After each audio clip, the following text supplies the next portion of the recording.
I'm going to talk a little bit about New Zealand conditions versus English conditions. And what I'm going to say is they're very similar.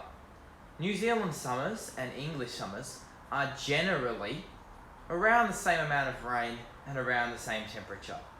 This is obviously variable depending on the place in New Zealand and the UK, but they are generally adapted to play cricket in similar temperatures.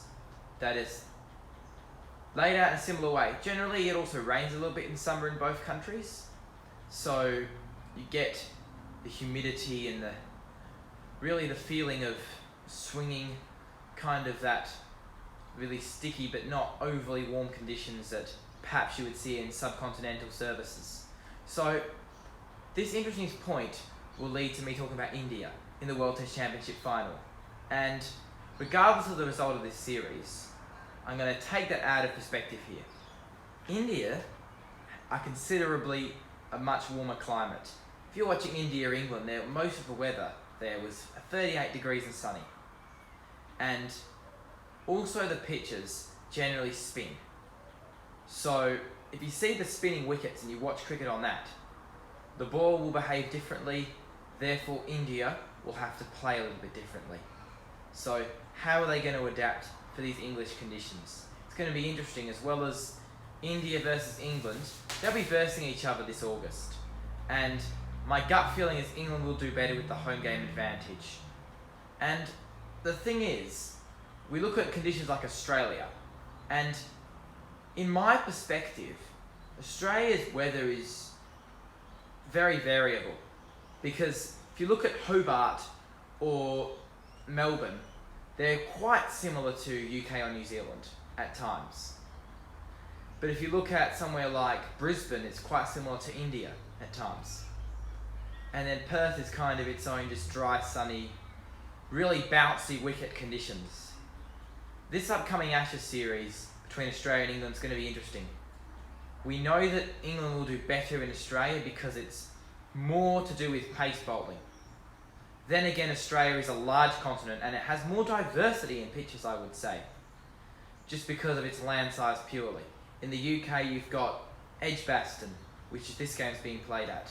You've also got games at Southampton, London, all kinds of places. And those conditions, the way they bowl is just so much based on swing and stuff. The spinners can go out to a day in the UK and get 1 for 100, which you'd never see in India. But in India, they often change up the pitches on the day. So I watched the IPL.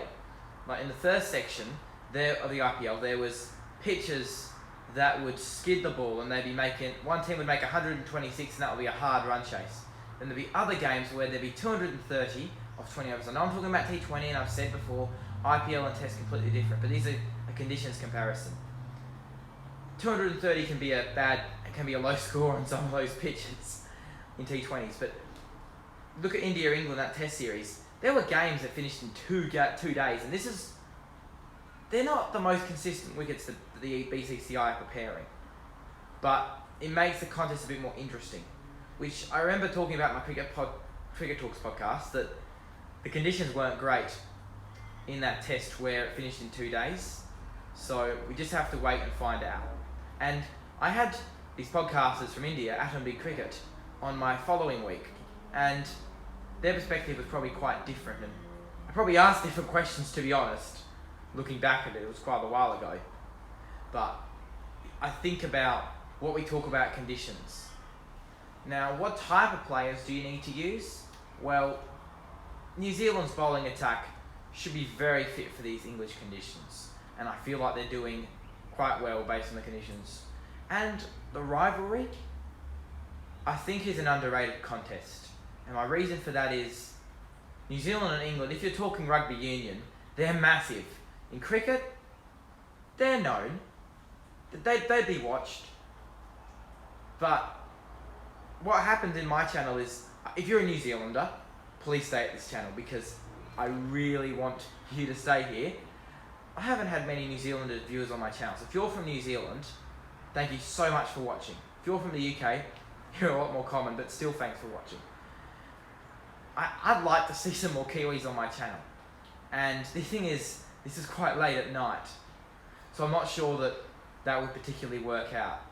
So it's interesting with time zones. I remember watching the World Cup final, and I was sitting in the car, 2:30 a.m. in the morning, freezing cold. I think it was 8 degrees outside. I mean, that sounds like nothing if from the UK, but 8 degrees outside, winter jacket, and I was freaking out. And there was people next door, I'm not going to name their names, but they're of English background, and they were watching the Wimbledon and the cricket at the same time, and they actually heard my reactions, because one of them was up that late.